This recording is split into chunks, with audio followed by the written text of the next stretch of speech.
baru beberapa sahaja. Okay.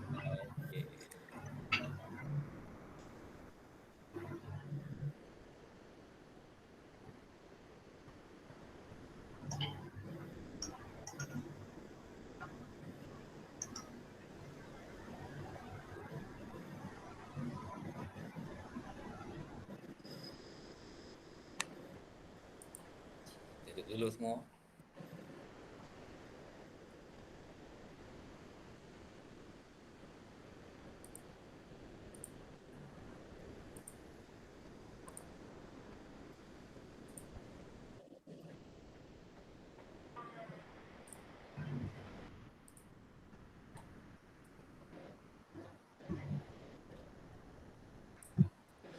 Dr. Tisha sebenarnya nama dia ke?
Okay, terima kasih diucapkan kepada Puan Azriani dan Puan Raihana serta Dr. Latisha yang sudi join kita punya webinar pagi ni.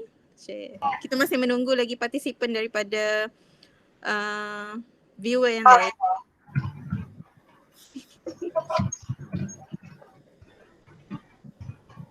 Nak proceed ke macam mana Dr. Latisha? Kita proceed.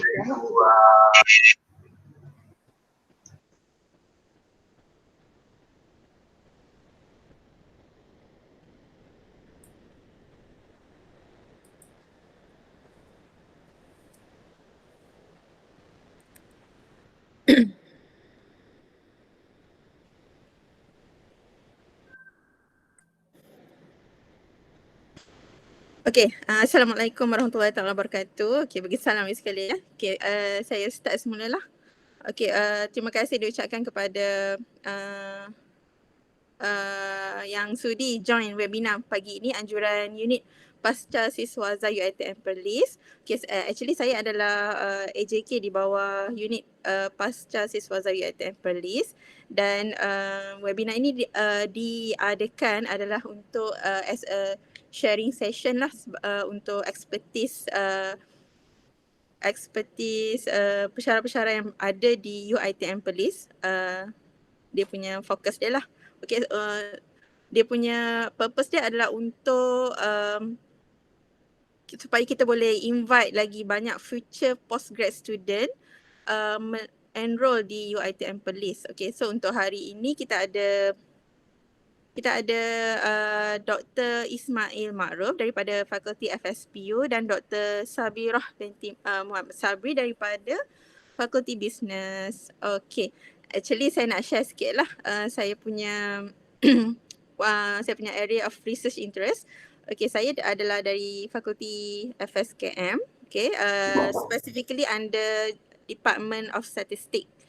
Okay, and my education background, saya my bachelor and Master of Science in Applied Statistics. Okay, so basically my area of research interest adalah dalam statistical modelling.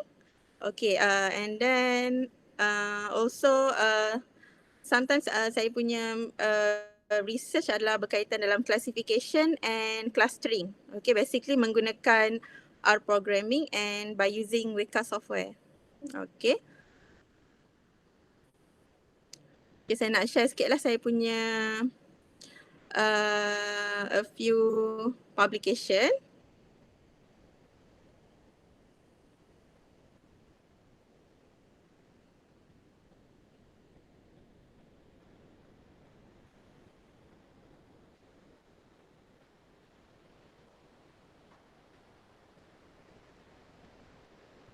Right now.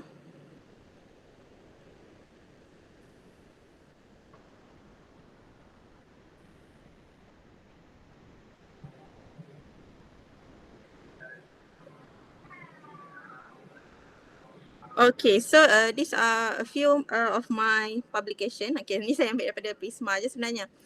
Okay, so boleh lihatlah saya punya publication basically banyak berkenaan classification and clustering. Okay, ada juga dalam bentuk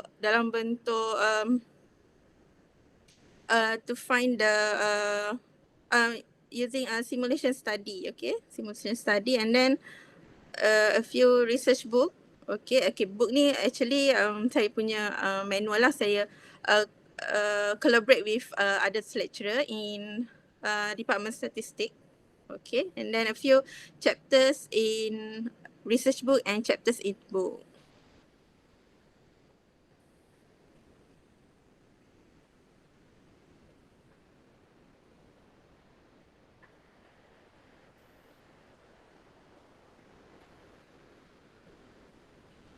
Okay, selain daripada kita nak attract student untuk enroll dalam postgrad di UiTM Perlis, kita juga untuk buat collaboration lah antara pensyarah kan, antara across faculty, supaya kita boleh buat actually cross disiplin lah sebenarnya. It's much better kan.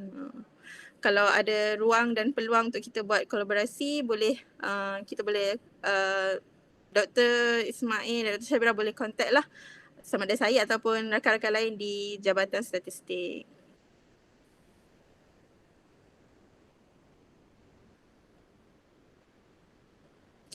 Okay, Dr. Ismail nak start sharing boleh? Oh, okey. Okey, sikit lah. Sekejap Okey. Assalamualaikum warahmatullahi wabarakatuh. Okey, boleh. Okay, clear. Clear alright. Minta maaf sebenarnya saya baru je sampai.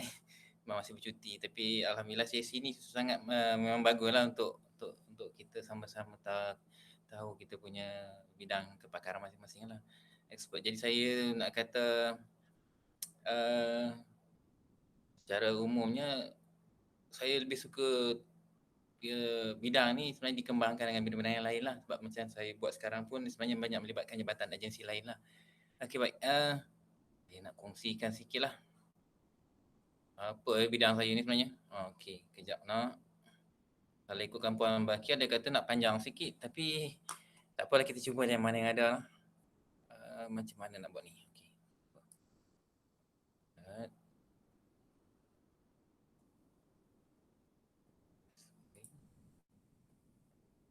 Okey, sikit lah boleh Boleh nampak kau yang ni? Ini sajalah dia punya wallpaper ni, boleh lah yang ni. Sekejap Boleh doktor. Sajalah orang kata kadang-kadang kita cuba yang terbaik dulu lah. Okey, right. Yang ni sebenarnya bidang yang saya fokus di sini lah. Fotogrametri lah. Saja nak kongsikan mana yang pernah dengar foto macam biasa kan. Siapa yang ada kamera sekarang? Kamera memang ada kat semua phone lah, semua orang ada. Jadi saya gunakan kesempatan tu nak kembangkan lagi bidang ni lah. Kalau dulu orang tak biasa sangat ambil fotograf saja kan. Jadi kat sini Doktor share slide ke? Tak nampak pun. Tak nampak ke? Macam ni Ada ke? Tak nampak? Tak ada lagi. Ingat belum start Ya ke? Macam mana nak share? Entire screen. Betul, present. Okay. Betul, present. Sorry. Kadang-kadang macam ni Siapa saya punya dia lari-lari ni. Sekejap no. Ada technical problem sikit. Okay. Entire screen. Okay. Share Oh, sorry, nampak semua balik. Okay, ni. Boleh? Okay, nampak. Sorry okay. Okay, ni lah boleh. So, saya ringkaskan macam ni lah. Photogrammetry, teknik to derive reliable precise measurement lah. So, geometrik ni lebih pada geometri lah ataupun measurement lah. So, combine dengan, digabungkan dengan gambar, image, foto mana yang ada, kita cuba input. Sekarang ni banyak lah paling besar image, paling tinggi daripada satellite, sampailah yang paling kecil kita ada handphone, telefon lah. So analog digital, kalau ikut perkembangan dulu daripada analog analytical sampailah sekarang digital input. So yang ni saya, teori ni macam ni lah kan. Jadi sampailah output dia macam-macam punya output dia. Jadi saya tak nak panjangkan yang ni, kita terus panjang dia punya okay, ni contoh lah. Dia how does it work, principle, okay, 2D image then jadi 3D, tu become a 3D modeling lah. Okay, so sebenarnya simple je, macam mudah tapi ini penting dia, saya fokus pada on heritage sebab saya rasa makin lama semakin berharga lah. Kalau benda-benda lain selain pada heritage pun, apa-apa objek, any kinds of document ataupun objek monuments ke apa-apa yang kita nak recordkan pun boleh sebenarnya. Jadi element of statistical, mathematics or whatever memang sebenarnya kita boleh buat di sini lah. Cuma mungkin saya kena pelbagaikan lagi lah bidang yang mungkin kalau nak tengok lah. Sebab kalau di luar negara macam-macam, sampai medical pun ada medical yang lain, bidang lain, forensik pun ada. Ini contoh, ni kontur ni daripada Formosa. Siapa yang biasa pernah pergi ke sana Formosa, saya cuba dapatkan balik kat mana lokasi sebenarnya dia punya tinggalan satu bastion ataupun tembok kota yang berbentuk silinder tu sebenarnya. Jumpalah kat situ, ada nanti. Ni lebih kurang lah. So dalam 3D lah sebenarnya ni, kita cuba buat balik lah. Okay, ni Formosa yang ada. Walaupun nampak tak berapa cantik atas putih-putih tu, tapi still boleh generate lagi. Okay, ni salah satu. Yang ni paling dekat lah. Yang ni di Masjid Lama Arau, sekarang dah jadi Maibs yang ambil kan. Jadi yang ni saya sebelum diambil alih lah. Ini masjid lama tu lah. Dan kita letak di Google. Di Google jadi dia timbul lah masjid tu. Jadi sebenarnya dia kena ada 2-3 prosedur lah kena buat sebelum jadi macam ni. Jadi saya dibantu oleh beberapa pelajar lah sebelum ni. Ni saya cerita. Okay, yang ini sebenarnya kalau biasa sekarang kawasan Kubang Pasu, Kota Siputih, yang ni saya nak tengok keadaan topografi. Maknanya Kota Siputih ni terkenal dengan sejarah dia, walaupun ramai orang tak tahu sebenarnya Kota Siputih di sebelah, kalau di Padang Sera tu biasanya orang lalu dia akan nampak makam Puteri Lindungan Bulan, signboard signage kat situ lah. Cuma tak tahu apa sebenarnya cerita di sebaliknya. Jadi saya cuba buktikan sebenarnya kawasan ni memang sangat-sangat strategik. Ada tarikan pelancongan, ada lagi macam-macam tarikan apa lagi? Tarikan sejarahnya yang panjang, lebih 300 tahun sebagai kota pemerintahan Kedah. Jadi di situ pun boleh nampak corak petak-petak sawah tu menumpuk pada satu titik kat situ. Titik tu sebenarnya kalau apa yang saya cuba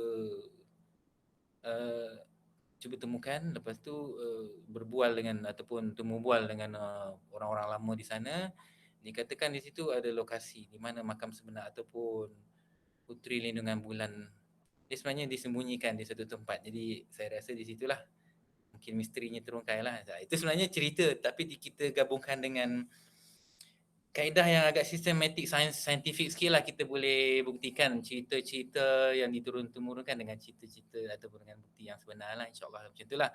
Jadi jadikan yang ini menarik sikit lah. Yang ni sekarang masih ada monumen untuk pelancongan. Jadi dalam masa ODL ni saya rasakan ini antara kaedah lah, ataupun dalam masa tengah physical distancing sekarang ni, saya rasa kaedah untuk promosikan tempat-tempat pelancongan ke tempat-tempat yang macam ni, tempat-tempat yang kita mungkin tak pernah pergi lagi. Ini caranya yang paling sesuai lah, selain pada Google je tak nampak apa pun, jadi tak nampak apa yang ditinggalkan. Ini dia punya binaan lah. Okay, ini saya cuba, ini pada Google Earth yang paling mudah lah. Ini pada Google Earth. Jadi sebenarnya ada aplikasi yang kita boleh gunakan jadi macam ni. Jadi jajaran kota yang masih ada sampai hari ni, masih nampak. Cuma orang tak tahu itu apa dia. batas petak sawah je ke? Jadi kita buktikan dia sebenarnya bukan batas sawah. Maknanya jajaran kota yang dulu lah. Ini contoh yang paling dekat. Alhamdulillah kita ada banyak kota sebenarnya. Jadi sebelum ni pun saya ada nyatakan ada lebih 24 ataupun 25 kota sebenarnya di seluruh Kedah Perlis ni.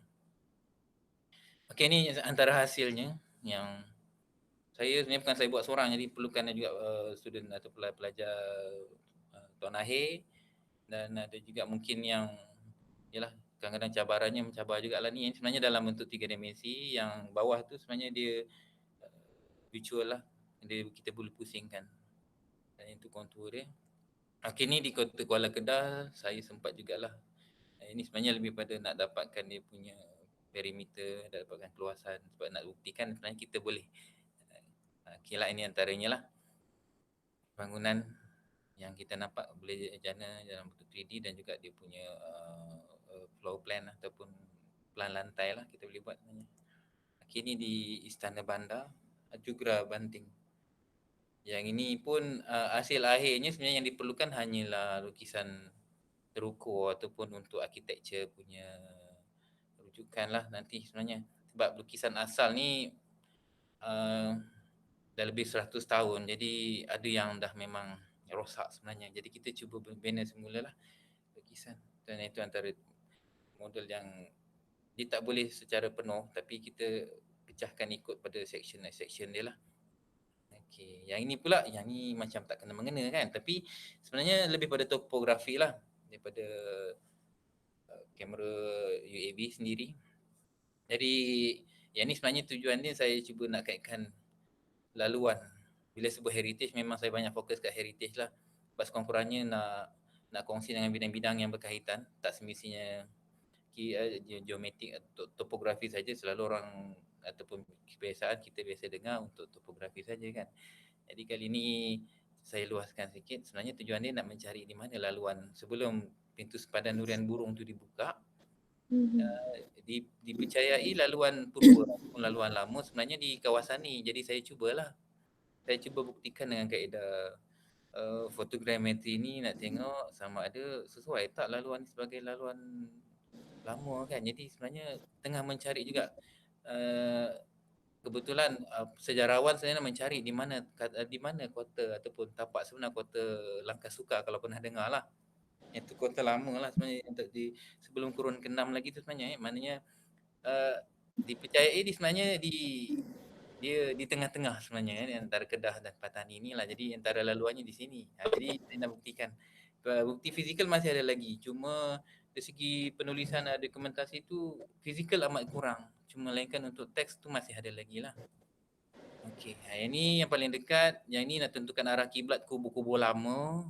Jadi ini mungkin antara hasil dia lah. Jadi boleh nampak mana kubur yang betul kubur yang arah kiblat yang betul. Sebenarnya kita boleh tentukan kat sini. Jadi boleh nampak ada perbezaan yang dulu dan sekarang di Arau Jadi di Arau sebenarnya. Jadi perbezaan tu kalau ikutkan Jabatan Majlis Agama Islam Perlis dibenarkan tak lebih 4 darjah. 4 darjah pusing. Tapi kalau kita lihat di sini sebenarnya mungkin adalah, tapi tak apa. Yang tu kita cuma buat kajian dari segi dia punya arah.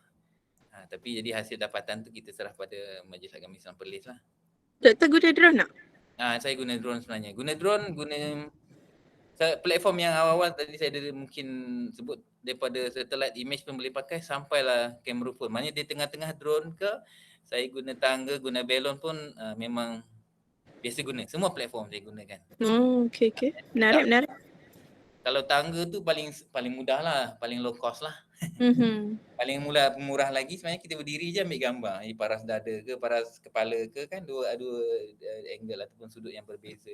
Itu paling senang. Cuma itulah kalau katakan akan datang, mana tahu bidang ni sebenarnya nampak mudah je sebenarnya. Cuma bagus untuk kita rekodkan apa-apa lah. Okey, baik, ini hasilnya lah peta yang kita buat. So merah dan biru tu maknanya nampak kat situ perbezaan dia. Merah tu yang baru. Yang Majlis Agama Islam Perlis dah tentukan yang baru berapa darjah kat situ. Tu. Dan yang lama tu di situ boleh nampak lah. Tu menarik tu, jadi mungkin bagus untuk kita kongsikan. Dan ini pula yang ini sebenarnya saya ditugaskan untuk menentukan satu tapak lah, tapak perubahan lama di sebelah Baling sana, di sebelah kaki Gunung Pulai. Yang sebelum ni kiranya arkeologi dia temukan gua-gua kelambu, gua angin di kaki Gunung Pulai itu kan, sebab dikatakan di sana lebih pada kawasan penempatan orang-orang prasejarah lah zaman Neolitik dulu di sebelah uh, tapak kaki Gunung Pulai itu. Dan saya pun mencarilah adakah benar di situ, tapi maklumat yang diberikan ataupun itu berturunkan daripada imam-imam masjid dan diwakafkan turun-temurun, sebenarnya dia memang dijumpailah kat situ di Mukim Pulai itu ada tapak masjid lama diturunkan dari sebelum imam baru dilantik, dia akan dimaklumkanlah ini makam siapa, ni kubur siapa. Oh, saya tak sempat nak letakkan gambar makam atau kubur-kubur lama yang berbeza, sebab kat situ kita boleh bezakan antara yang orang biasa, bangsawan ataupun golongan ni lah, turunan raja lah. Okey, baik, ini daripada drone lah ni. Daripada proses jadi macam ni. Kalau biasa, kalau siapa yang pernah naik ke Gunung Pulai, dia mesti melalui kawasan kubur. Macam tu lah. Kawasan kubur misteri lah. Orang kata misteri sebenarnya. Jadi orang tak tahu, banyak orang tak tahu lagi. Yang ni antara inilah kawasannya. Apa yang saya buat kat sini sebenarnya nak dapatkan topografi kawasan tu, buat analisis mana satu yang dari segi kesesuaian sungai, tapak tebing dan sebagainya lah. Kalau dilihat sebenarnya tebing ni memang sesuai. Kalau pernah pergi, dia agak strategik. Walaupun kecil tapi dia punya kelebaran sungai tu nampak. Dan sebelum ni rasanya di surat khabar ke yang pernah ada penduduk di situ pernah sebut zaman kanak-kanak dia pernah jumpa kapal kayu. Dekat-dekat belah sini lah Kuala Pulai. So di sana ada dekat-dekat jugalah. Okey, ni salah satu lagi. Ini di Muzium Perak Bangunan. So saya ambil gambar je, lepas tu nak ukur semua tingkat apa semua. Saya kalau dah balik ke pejabat ke, balik kampus, proses, lepas tu okey nak tahu tingkat berapa saiz dah, tarik je lah macam gambar kat atas tu lah, tarik je. Jadi senanglah kita nak buat drawing plan kan. Macam tu lah. Ini salah satunya lah. Saya lukis semula. Yang di sebelah kiri ataupun gambar di sebelah yang kecil tu sebenarnya masjid di sebelah Pasir Mas, masjid dekat dengan danau Tok Uban. Kalau pernah dengar lah, kalau biasa. Yang kanan tadi muzium. Okey, yang ini contoh. Ini contoh-contoh lain lah kalau ikutkan bidang fotogrametri ni, sebenarnya bukan itu saja. Kalau di Hollywood pun dia gunakan untuk filem. Kita bukan tak berupayaan tapi perlukan kerjasama dengan mungkin bidang yang lebih mahir dalam komputer grafik lah sebenarnya. Sebab platform kita, komputer memang sangat terhad lah, untuk processing saja cukup. Tapi untuk render, untuk nak bentukkan pergerakan tu mungkin banyak yang kita perlu kaji lagi lah. Okay. Itu salah satu heritage penting bila kalau ada monumen ke objek yang dah berusia, tiba-tiba hangus, terbakar, lepas tu hancur. Habislah. Mana lagi rekodnya. So kita adalah dalam bentuk foto ataupun dalam bentuk digital lah. Okey, ini saya meninjau kawasan. Saya difahamkan kawasan ni dulu sebenarnya saya bersama dengan Persatuan Sejarah Kedah. Yang ini saya difahamkan ni kawasan dulunya kota Sungai Mas. Di tebing sungai tu ada kota dan juga kawasan makam. Jadi saya diminta untuk memetakan kawasan ni. Jadi bila dibuat topografinya memang betul lah. Dan ada penemuan-penemuan sisa tinggalan nisan dan juga batu-batu yang masih boleh ni. Dan sebelah kanan tu punya di kawasan kota Bukit Meriam. Tu pun sama juga, nak dapatkan profil dulu, jadi kita tengok sesuaikan tak, sesuai tak, boleh dikatakan ini kota ke ataupun ada kesan-kesan lama, tak betul, memang masih ada lagi. Cuma mungkin sebab kalau di Malaysia kita punya kajian ni ataupun bila sebut tentang sejarah ni sebenarnya kita banyak kekurangan data teknikal lah, contohnya dari segi statistik, dari segi dimensi, lokasi dan sebagainya. Jadi perlukan sebenarnya itu, kita tak nak sebut sekadar kota ni di sini, bukit ni, apa yang ada kat bukit tu macam tak ada yang menarik. Sebenarnya ada macam-macam kat dalam ni. Ada perigi buta, macam cerita-cerita lama pernah buat satu perigi butuh tu makan orang macam tu. Ada juga dalam ni perigi tu. Cuma penduduk kampung tak berani nak pergi sana. Jadi kita nak kaji kalau nak kata apa yang menarik sangat perigi ni tak pernah kering walaupun musim kemarau kan. Jadi kita boleh tengok. Jumpa jugalah sebenarnya. Jadi bila tengok memang strategik dia macam lembah kan. Jadi memang takkan kering lah sampai bila-bila pun, insyaAllah lah. Okey, yang ni salah satu kalau nak tengok istana lama ni di Negeri Sembilan lah. Sebab saya pun fokus juga nak modelkan kawasan-kawasan ruang-ruang ataupun bangunan istana-istana lama. Tapi banyaknya kalau di Semenanjung atau Tanah Melayu ni sebenarnya istana Melayu banyak menggunakan kayu. Jadi sebagai istananya ni lah. Okay, dan ini yang terkini jugalah tu di Istana Bandar. Ini jadi yang kalau kebanyakan sekarang istana tak ada yang kayu dah, semua dah campur separa batu dan kayu. Dan ini sebenarnya saya ambil gambar ni kalau biasa dengar di istana yang dulu mesti ada taman larangan ataupun taman permainan untuk anak-anak raja atau kerabatnya lah. Dan ini salah satu kawasannya lah, kalau pernah berkunjung ke sini memang ada lagi. Okey, baik, ini kursus yang pernah dikendalikan lah, ini awal dulu tahun 2000 dulu lah. Dan saya habis terus kursus dengan Universiti Teknologi Malaysia UTM Skudai. Dan ini yang terkini lah sebenarnya, joint venture dengan UTM jugalah. 2016 di tempat di Tugu Negara. Yang ni sebenarnya terbuka, pelajar pun ada, daripada Politeknik pun ada juga, daripada Jabatan Muzium pun ada juga. Yang ni lah guna drone dan sebagainya lah. Ada 3 kaedah lah, guna drone, kita guna kamera biasa DSLR dan juga kamera phone. So kita proses sekali. Okey, terima kasih daripada saya lah. Sekejap. Jadi kalau analisis doktor buat analisis apa ya? Okey, analisis macam mana stop? Okey.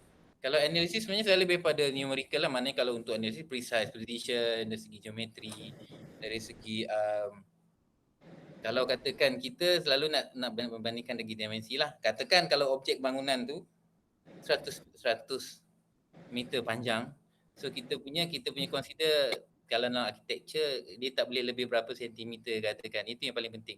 Jadi saya sebab tak adalah dari segi numerical tu kita tak adalah fokus sangat kat situ sebab nak menghasilkan model saja tu pun secara teknikalnya pun agak mencabar. Jadi itu yang kalau boleh akan datang kalau nak tengok dari segi maklumat data ni memang koordinat XYZ ni kita boleh banding-bandingkan memang banyak. Jadi kalau nak buat analisis macam mana cara ataupun lagi kalau kita buat convergent ke gambar tu dia ambil secara convergent ataupun parallel ke, ada beza banyak sebenarnya kat situ. Kita dah tahu yang mana lagi precise tapi ikut keadaan objek tu lah. Kalau kata macam bentuk silinder, kita lebih suka dalam bentuk ring lah, bulatan. Kalau yang mana kita akan buat secara selari. Jadi kat situ kalau nak buat analisis saya rasa memang kita kurang sebenarnya, memang kurang sangat dari segi tu. Jadi saya pun kalau kata bidang geometrik sendiri dia tak akan fokus ke situ. Jadi sebab kita terhad dari segi limitasi dia sebenarnya dari segi knowledge tentang matematik lah sebenarnya. Kita untuk adjustment pun dah cukup dah untuk dia punya networking kan. Jadi yang itu saja pun dah makan masa. Tapi kalau kata kerjasama daripada bidang lain, sama sekali kalau statistik saya rasa memang suka sangat kalau buat nombor ni memang banyak.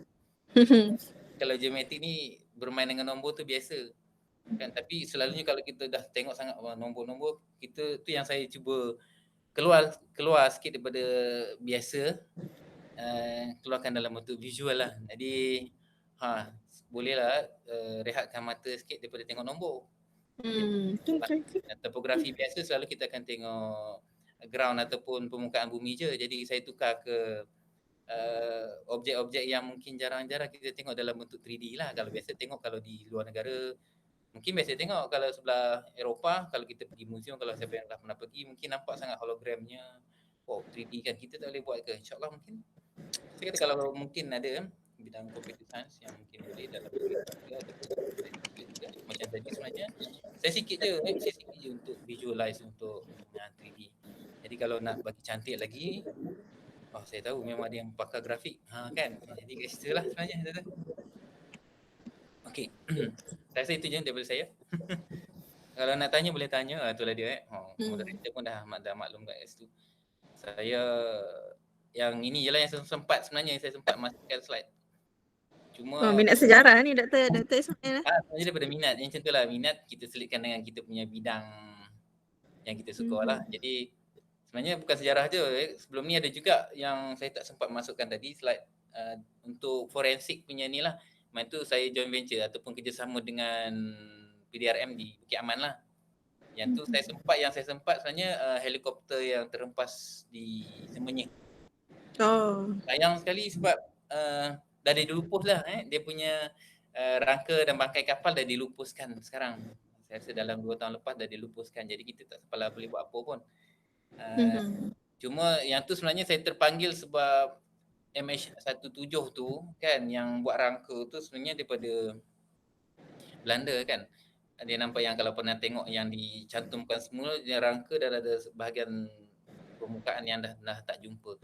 Jadi kita sebenarnya pun boleh buat macam tu, cuma kita kekurangan dari segi pendedahan lah. Mungkin macam tak ada yang boleh buat. Jadi saya ambil pendekatan masa tu cuba try tengok apa yang masih ada dalam rekod kita kan. Jadi saya dimaklumkan daripada pihak PDRM helikopter tu masih disimpan di salah sebuah hangar yang sekarang dah tak ada dah hangar tu.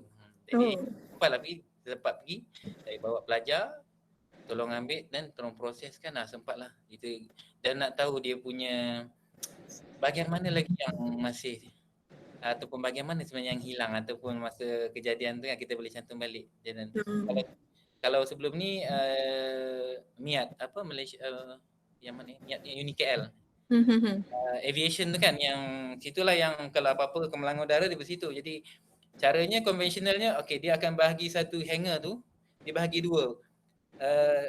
Sebelah kanan sayap kanan sampai sebelah kiri, maknanya apa saja bahagian yang jumpa ini belah kanan dia akan diletak secara manual lah. Maknanya setiap komponen diletak secara berselerak di atas lantai macam itulah. Jadi kalau bukan kaedah digital ni kita boleh rekodkan satu-satu, lepas tu kita cantumkan macam mana yang tujuh lah kalau siapa yang berminat sebelum tengok kan. Image reconstruction lah ni. Yes, image reconstruction. Saya pun dah lama sebut, jadi benda macam tu kalau secara teknikalnya kalau mana yang faham, jadi saya ingat itulah kita reconstruct balik lah sampai kita boleh bandingkan dengan helikopter yang asal, banyak je yang sama kan, jadi kita boleh yang itulah. Dan hasilnya sebenarnya kadang-kadang bila tahu ada satu komponen yang hilang masa dia meletup di udara tu. Jadi macam itulah. Sebenarnya masih dapatan tu itu tak apalah, itu maklumat sulit PDRM. Jadi yang kita punya bahagian sebenarnya dari segi teknikal kaedah macam mana kita nak merekod. Kalau analisis secara tu lah saya mungkin boleh dikembangkan lagi lah, sebab mungkin kalau ada data insya-Allah kita ni. Yang tu je lah. Okey. Ada apa-apa lagi ke? Audiens ada nak tanya apa-apa dari pakar sejarah kita ni? Kalau sebelum ni itulah saya diminta untuk senaraikan ataupun bincangkan tentang lokasi kota-kota yang masih ada lah daripada utara sampai ke selatan. Jadi kaedah yang saya guna macam saya kata tadi, saya gunakan topografi punya perbandingan drone yang dulu dengan yang sekarang dengan peta topo dulu. Bila kita tengok secara fizikal masih ada ke tidak, ataupun kita cuba reconstruct balik. Nak reconstruct tu sebenarnya makan masa. Dia kalau macam sekarang memang senang guna SketchUp, paling senang. Tapi nak diletakkan atas ground ataupun permukaan bumi yang sebenar sekarang lah. Itu memang dah boleh guna pun. Cuma saya rasa memang saya tak boleh buat sebab tak boleh buat semualah kan. Suka-suka boleh lah kalau ada pelajar okey, ataupun sekarang pelajar final year project pun ada baru nak berjinak-jinak. Cuma sayangnya ialah Kristian macam ni bukannya diajar secara khusus dalam bidang atau geometrik sendiri kan, sebab dia banyak software processing yang lain. Jadi itu yang tak berapa fokus sangat. Jadi kalau mana yang betul-betul nak mendalami tu kita boleh guide saya, insyaAllah lah boleh guide mana yang setakat yang saya mampu lah. Dari hasilnya mungkin boleh buat dokumentari macam tu lah. Tapi kalau dari segi analisis statistik ke, itu lagi menarik sebenarnya. Saya duk tengok kalau siapa yang biasa National Geographic tu kadang dia punya dokumentari tu lengkap kan. Semua dia sebut kan. Termasuk kalau dia analisis chemical kimianya, dari segi apa lagi. dari segi economical punya strategi kalau dulu macam mana, itulah kan. Dari segi kenapa kewujudan kota ke, kewujudan apa-apa kat situ, sebenarnya kenapa di tengah-tengah tu ada faktor ekonomi yang lain ke, ataupun masyarakat nasionalis, sosial pun kita boleh tengok sekali lah. Betul tu doktor. Okay. So minta maaf lah kalau ada kekurangan ke, mungkin saya pun nak kata persediaan untuk sesi ni 100% tu mungkin tak sempat lah, tapi tak apa, kurang-kurangnya saya, ini peluang kali pertama lah kita buat Itu saya pun baru tahu. Sebab sebelum ni saya banyak bukan sebab heritage yang boleh guna kaedah ni, sebenarnya semua, cuma sayangnya dari segi kita punya keprihatinan tu lebih pada heritage. Sebab kalau kita buat untuk aeronautik ke, dia bendanya jarang-jarang berlaku, macam kapal terbang ke, helikopter ke. Kalau military punya ataupun askar ataupun tentera punya, kita tak boleh usik kan, lebih pada komersial tak apa. Tu bawah kita pun ada Biro Penyiasatan Kemalangan Udara sebenarnya di Malaysia ada. Macam kalau di US tu kan NTSB pun ada juga, kalau kita pun ada juga. Jadi yang tu yang saya sempatlah bekerjasama, cuma kita masih kekurangan lah. Maknanya kekurangan tu dari segi ruang dan peluang yang kita boleh kembangkan lah. Dan kita tak nak lah minta ada benda yang berlaku macam tu kan, sebab kemalangan udara ni. Tapi kalau kereta ni kerap sangat, banyak nak buat analisis pun boleh juga, sebab sebelum ni reconstruct analisis untuk kereta kan, kalau belum pelanggaran kan.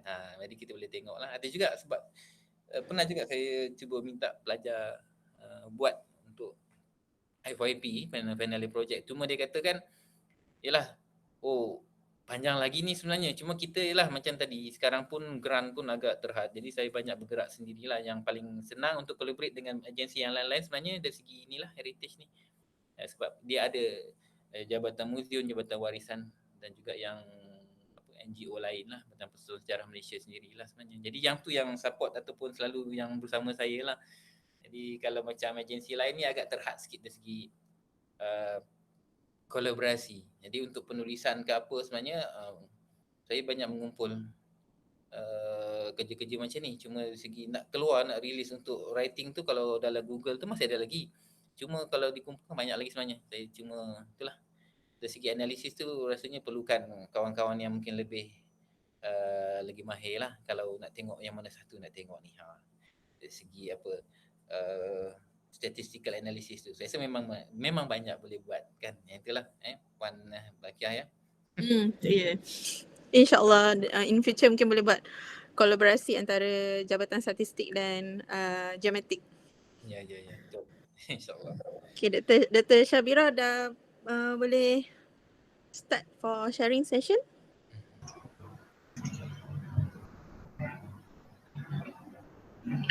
Okay, Assalamualaikum warahmatullahi wabarakatuh. So saya share sikit lah ya pasal saya punya research dan semua information ni. Okay, sekejap ya.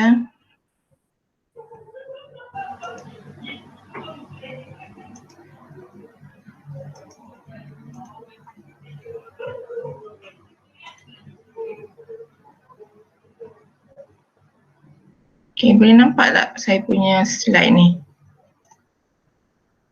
Okay, nampak.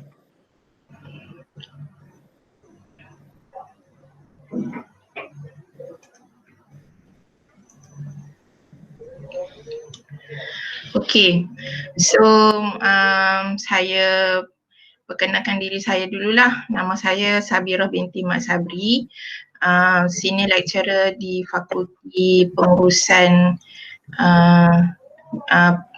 Perniagaan dan Pengurusan Fakulti Business and Management di UiTM Cawangan Perlis lah.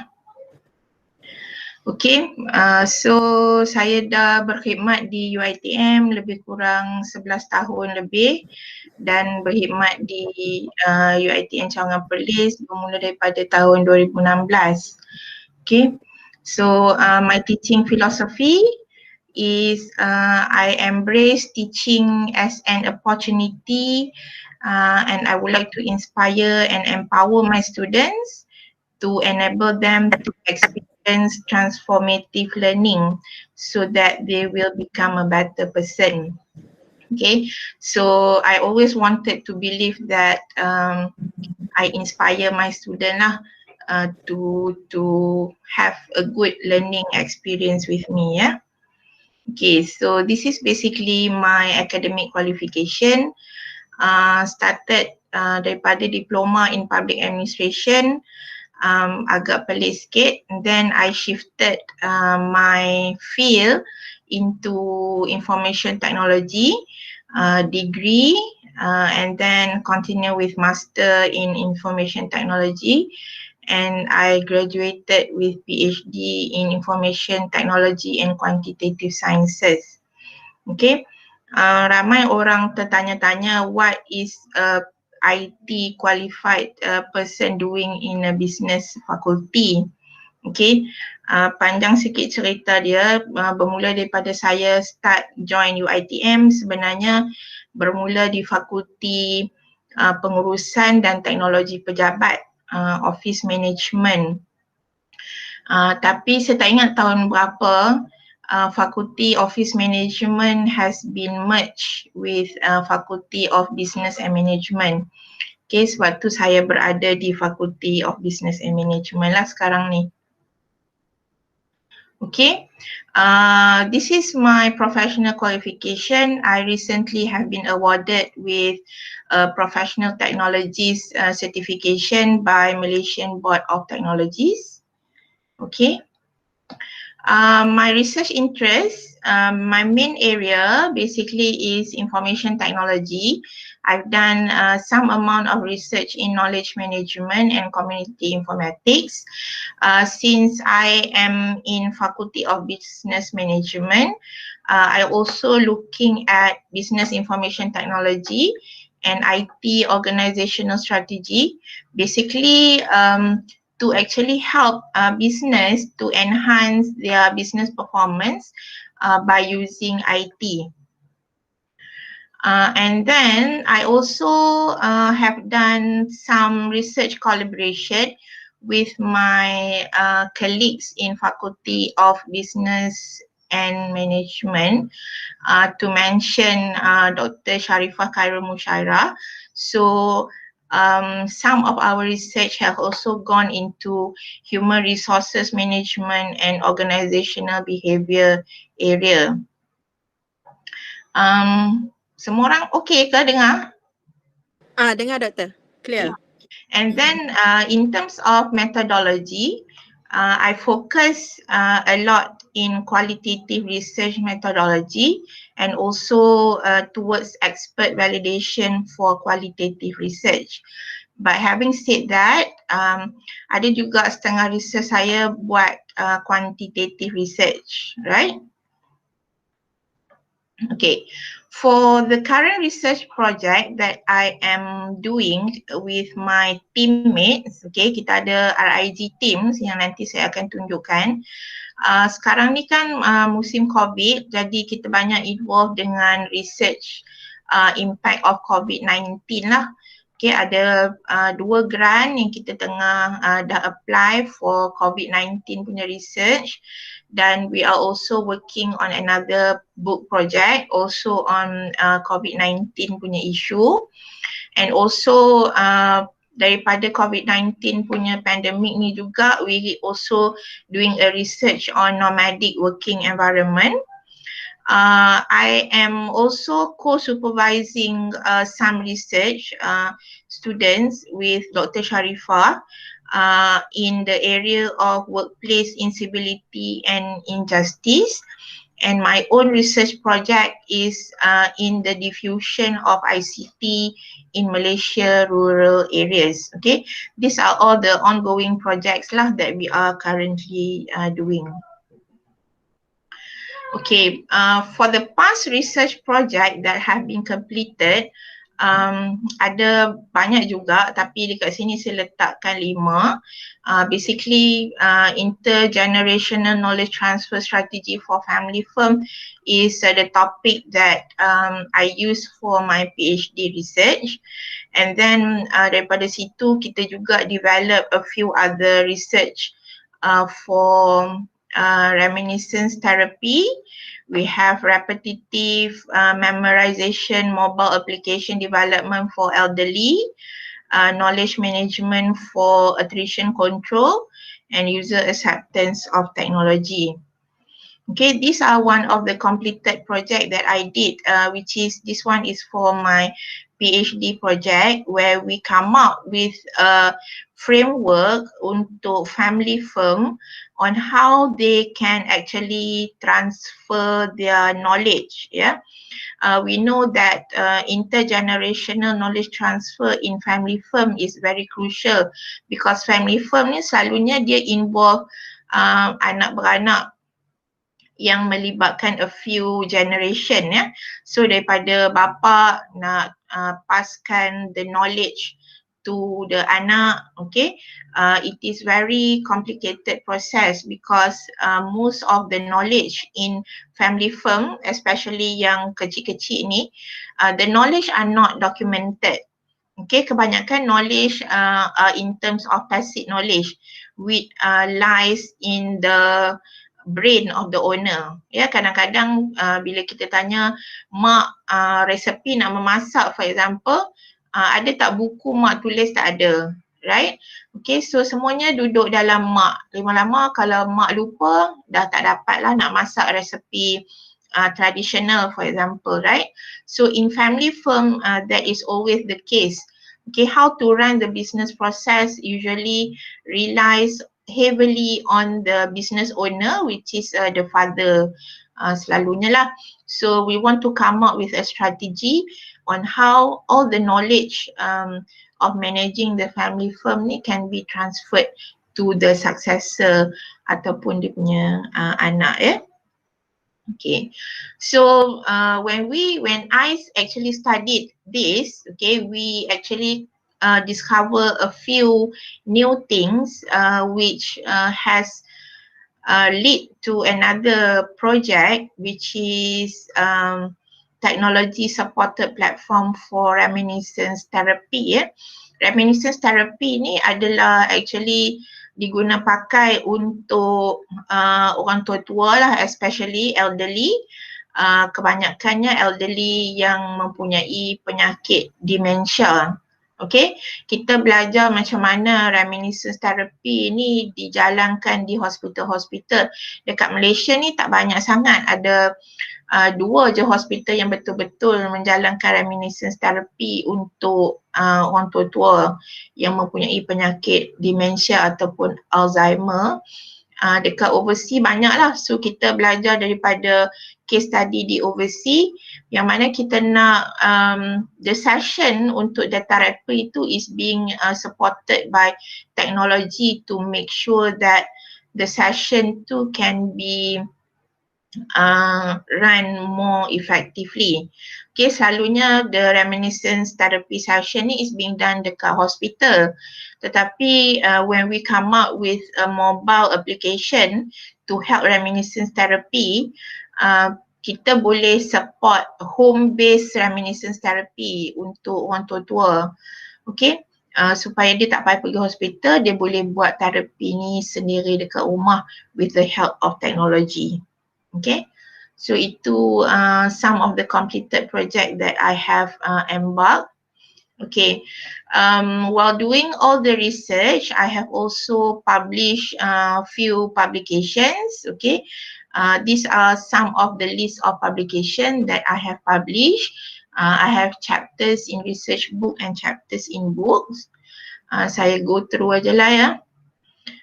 Some journal articles.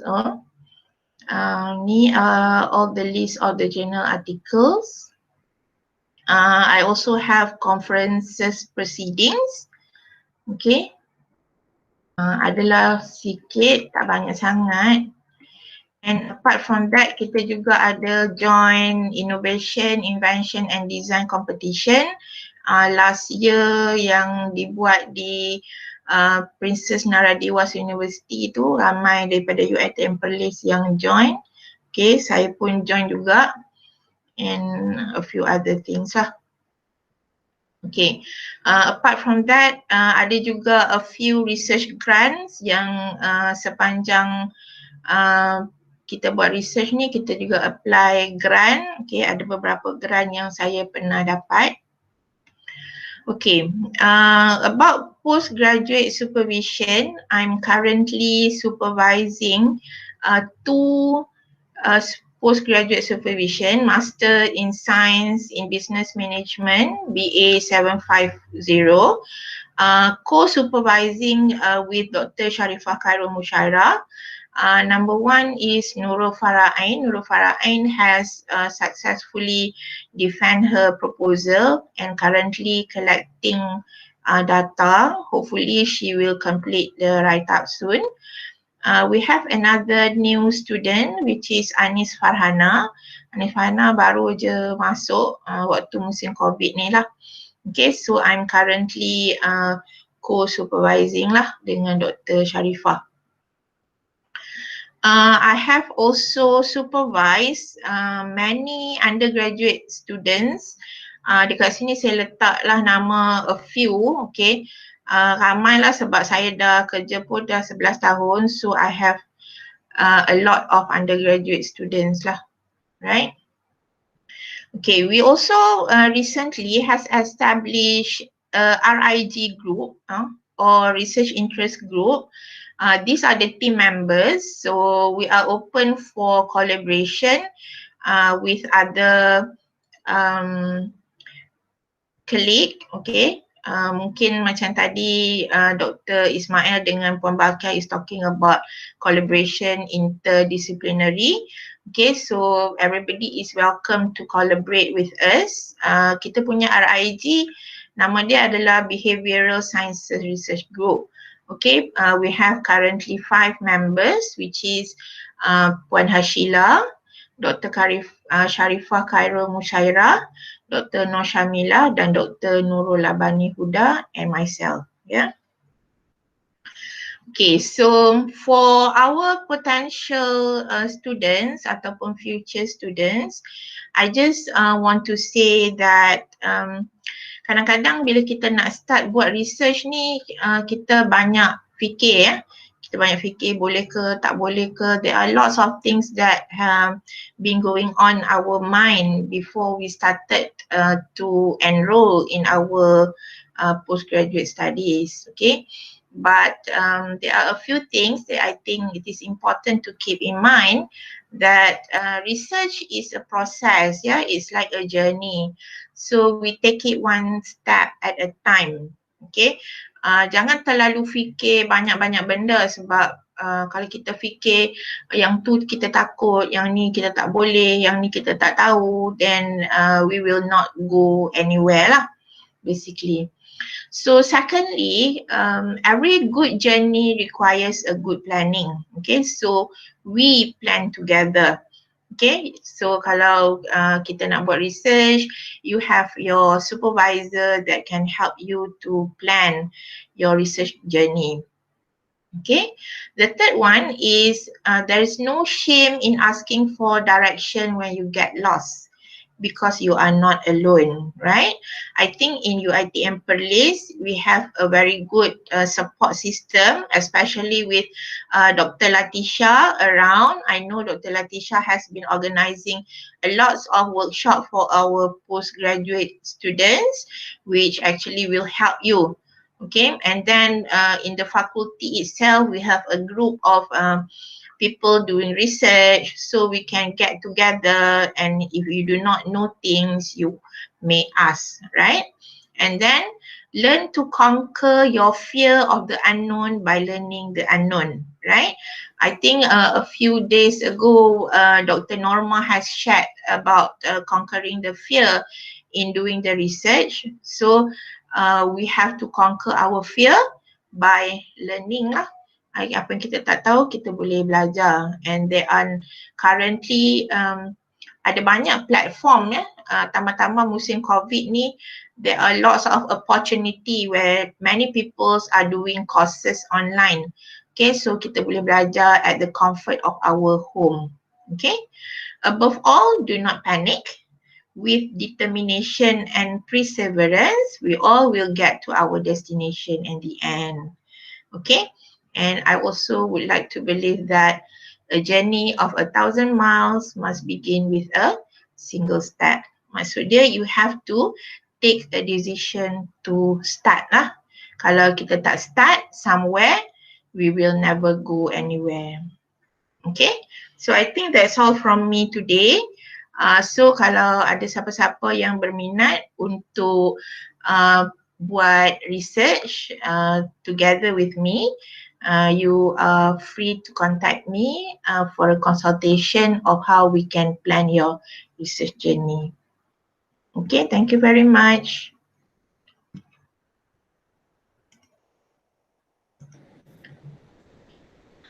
Okay, terima kasih Dr. Sabira di atas perkongsian yang sangat menarik, dan juga daripada Dr. Ismail juga. So banyak new knowledge lah yang kita dapat pada hari ini kan. Okay, diharapkan in future mungkin kita boleh make some collaboration dengan rakan-rakan saya yang lain juga. Okay, jika ada apa-apa soalan daripada kawan-kawan yang lain boleh ajukan.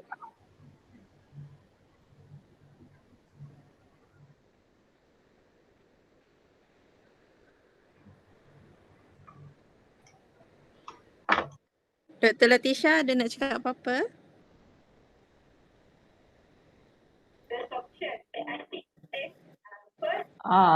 Thank you very much for the participation, right? Ms. Balkia, right? Dr. Ismail and Dr. Sabira, thank you very much. I learned a lot, right? They are very interesting. Thank you for participating in the experts today.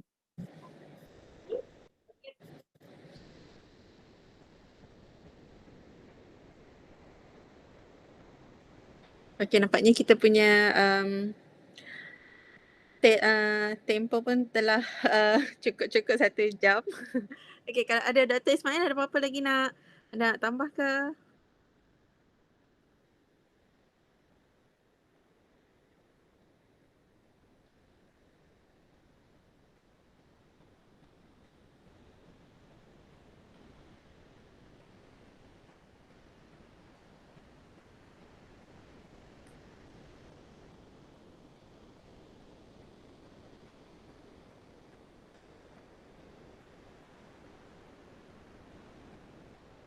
Itulah actually kita punya purpose buat webinar ni, fokus kita bukan saja untuk pensyarah-pensyarah, tapi juga untuk para student-student juga sebenarnya.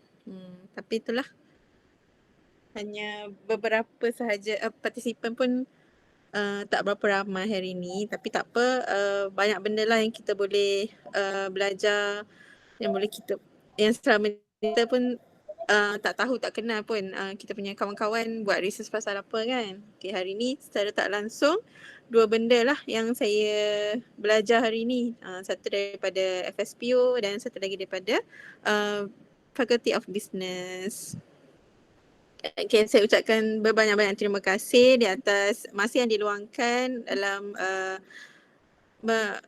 menyertai webinar yang dianjurkan oleh Unit Post Justice Waza. Semoga di masa akan datang boleh join lagi lah. InsyaAllah akan datang akan ada lagi siri-siri webinar yang akan kami anjurkan, insyaAllah. Terima kasih. Jangan lupa ya untuk fill in attendance. Link tadi saya dah bagi dah dekat di ruangan chat.